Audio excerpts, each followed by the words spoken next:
Hello, welcome to today's webinar, Application of VAT in the European Union. My name is Laura. I work at B1.lt, a cloud accounting software. And also I would like to introduce today's webinar speaker, Rūta Švobienė. Rūta is an experienced indirect tax expert and head of the tax department at One Stop VAT. And her experience includes international taxation issues and regulations in the Europe, USA, Canada, and Asia.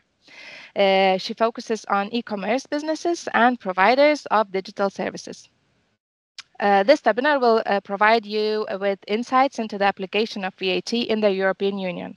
You will become familiar with what VAT is, why it is applied, and its importance. You will also learn about the application of VAT in different countries, the OSS scheme, the actions that trigger the obligation to become a VAT payer in the other countries, and key considerations to keep in mind. This will help you evaluate the next steps of growing your business and avoiding costly mistakes. You will learn how to effectively manage your tax obligations and take advantage of growth opportunities in international markets. I also would like to invite you to register for upcoming webinars. They will be not in English, they will be in Lithuanian language, but these webinars are constantly updating, planning. We are constantly looking for relevant, necessary topics that would be useful to you. And I will share the link to chat section, so you will have it handy. So, Rūta, go Yes, ahead. as I'm not visible, yes, but I really hope that you can hear me properly, all of you. Thanks, Laura, for the introduction, and thanks a lot for all the participants. So I guess let's do not waste time and start our session. And if there will be any questions from your side, so please do not hesitate to raise questions, and I will try to answer them, or at least to guide you where to get the information about your situation. So yeah, today we are going to talk about VAT in European Union and how to prepare your business to be compliant. Thank you for Laura for the introduction. So I will not go deeper into my profile, but yes, just to mention that currently I am more than 5 years in direct taxation field. I have quite a lot expertise in that field, keeping in mind that most of the focus and my profile is working with e-commerce businesses doing sales of physical and digital products all over the world. Okay, so let's start. And first of all, I would like quickly go through some statistics, as it is quite interesting for all, and I guess relevant for all e-commerce businesses, or for the businesses who prefers to start e-commerce business. So according to statistics, more than 30% of online shoppers make orders at least once a week. And more than 50% of all purchases made online are made via the marketplaces, giants of the platforms, so via Amazon, AliExpress, and eBay. So I guess the statistical element gives an answer why so many businesses are trying to implement or starting next to direct sales the channel of platform. They are starting opening the accounts in the marketplaces. We, as a VAT compliance company, actively noticing that huge businesses that usually made sales only via own web shops are currently opening the accounts in Amazon, and moves not only in European market, but even more further to US or Asian markets. And another statistical element, which is quite interesting and maybe relevant for those who are interested to start the business. Currently, the most popular online bought products categories are clothes, electronics and accessories, and then the beauty and health products. So if you are focusing on these areas, I think that you are booming on e-commerce, and it will be successful not only in Lithuania but all over the world, actually.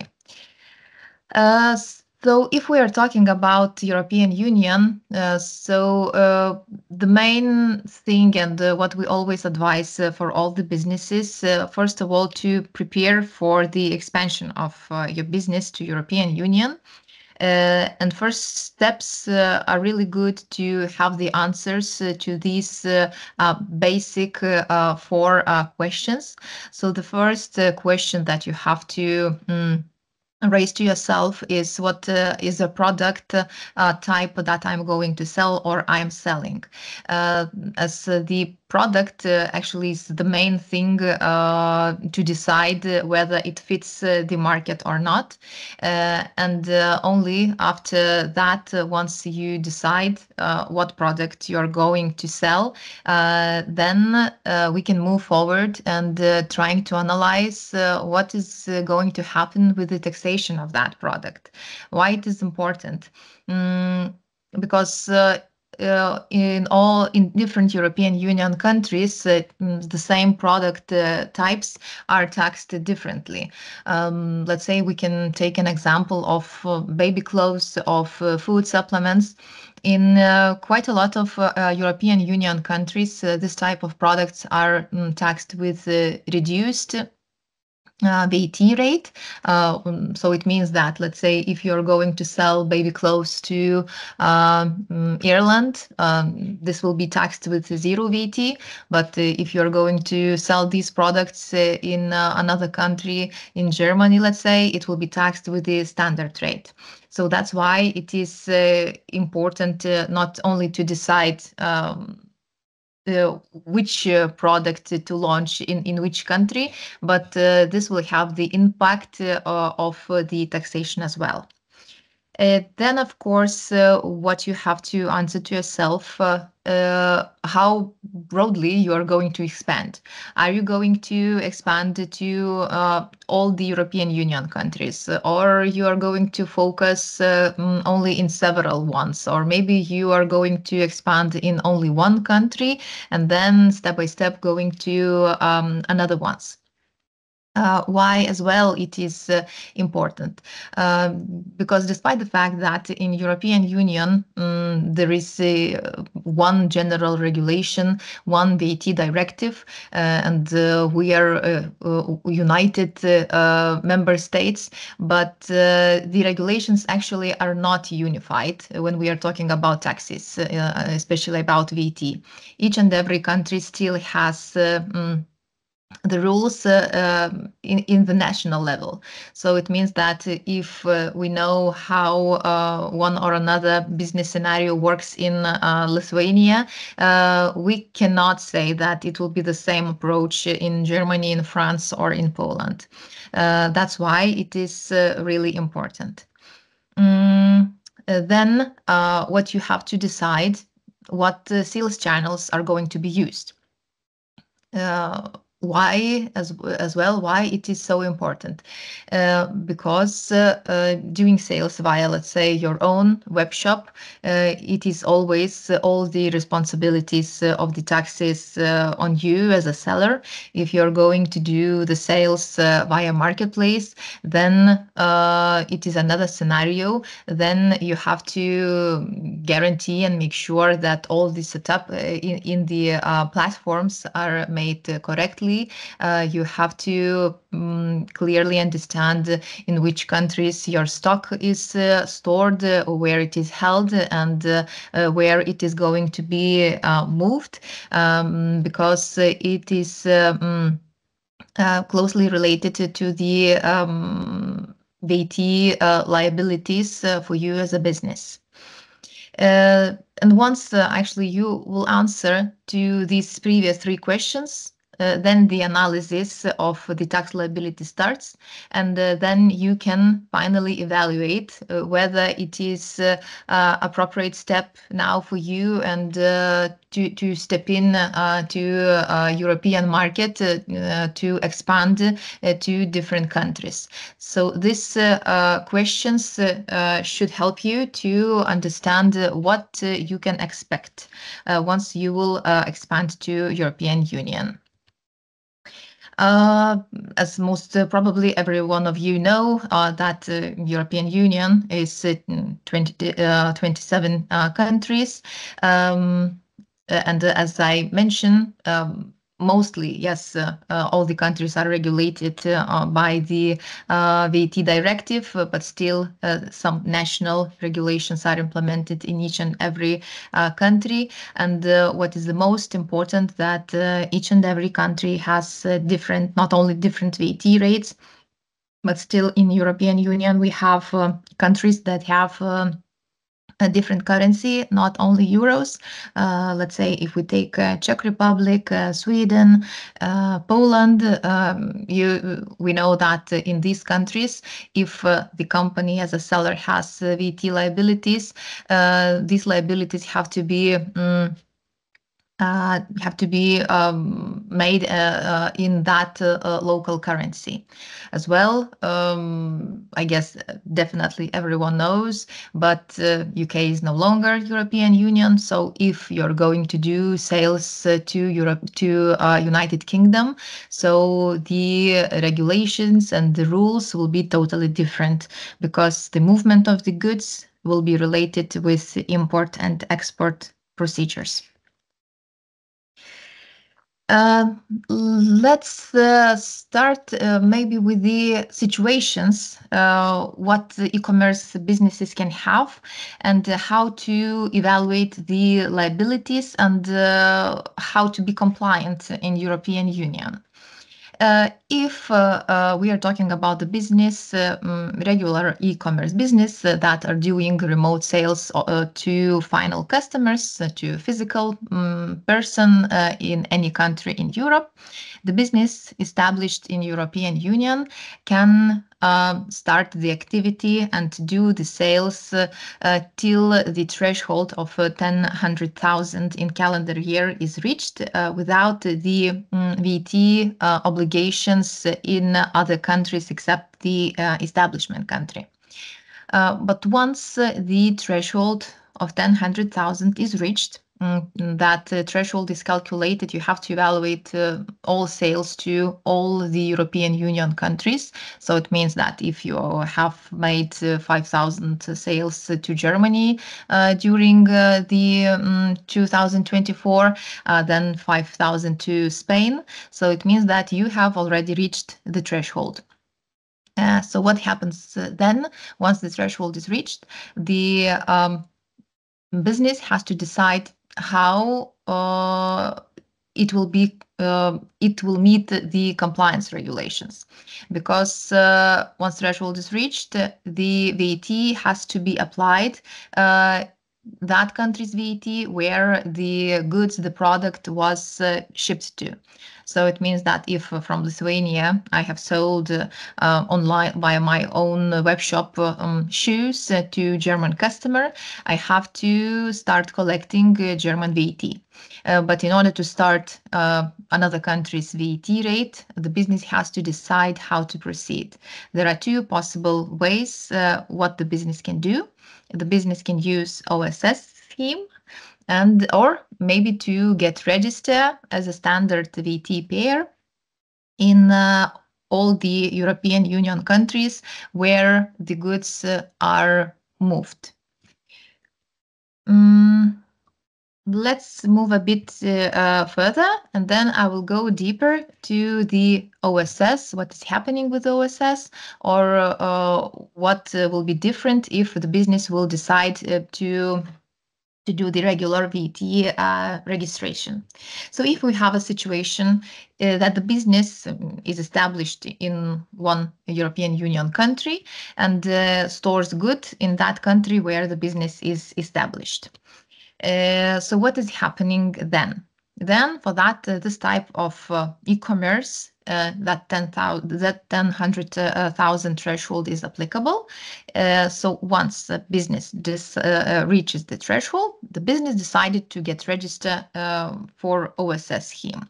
OSS scheme means that the business can do only one OSS scheme application in the country where the business is established. So let's say if I am Lithuanian business, I am applying for OSS scheme in Lithuania.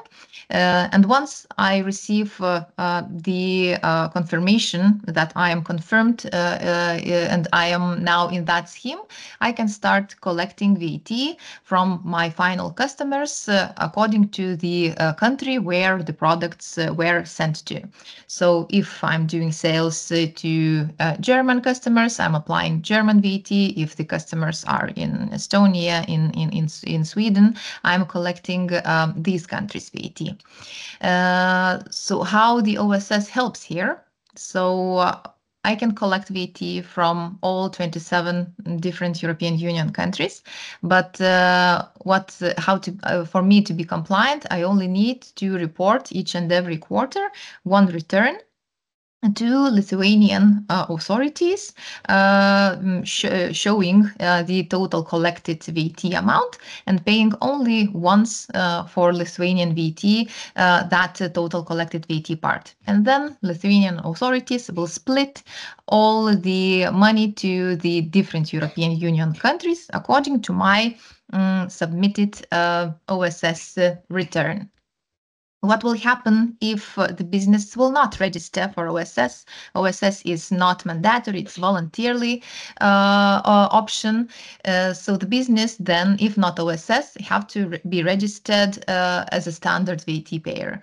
Why it is not so so good idea or not so easy as OSS, because then the business has to meet all the local regulations, has to follow a national reporting frequency, the VAT rates, and to issue different payments to different jurisdictions. But what will happen if the stock is stored in more than one country of the seller? So then, for European businesses, the threshold of 100,000 is eliminated. So it means that if I am Lithuanian business and I have my stock in Germany, in France, so it means that I have no option to wait till my sales reaches 100,000 a year. I have at once to decide what I'm going to do. If I'm going to get OSS registration or I'm going to register in each and every country where my goods are shipped to. So this is quite important. And in addition to that, all e-commerce businesses has to remember that in each and every country where the stock is stored, the companies has obligation to be registered as a standard VAT payers in these countries. So what does it mean? So it means that OSS will not remove that obligation. Yes, for all the sales to final customers, yes, everything can be reported via OSS, but still regular registration in the country where the stock is stored would be mandatory. So what business should know before they start selling via the marketplace in Europe? So firstly, the business has to know how does the stock move. Let's say if we take an example of Amazon. Amazon offers fulfillment to use fulfillment services by Amazon.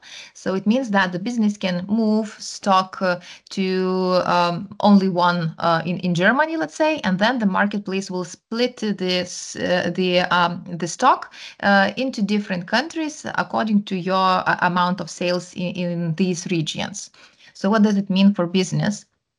You have to properly evaluate that in each and every country where your stock will be stored, you have regular VAT obligations. So it means that once, if you prefer your goods to be stored in France, in Spain, in Poland, in Germany, in Ireland, in Netherlands, you have to be registered before moving the stock there. You have to be registered as a regular VAT payer in these countries. So this is really important. So if you feel that you do not need or the compliance will be too expensive for you, so you have to double check all the settings in the marketplaces whether you can eliminate some countries or not. Another thing, of course, it is important the product that you're going to sell. Then why it is important? Because as well, it is again important because of the settings of the marketplace account. Because the marketplace itself will not set up the VAT rates that you have to collect from the sales. Everything you need to do by yourself. You have to choose proper product code, and then of course the platform will collect the VAT rate that is applicable for that product type. So for you as a seller, it is really important to understand that if you are selling, let's say, food supplements, you cannot use just, okay, my product is standard rated product. You have to double check on your own what product type to use in order the marketplace will collect proper VAT rate in each and every country you're going to sell your products.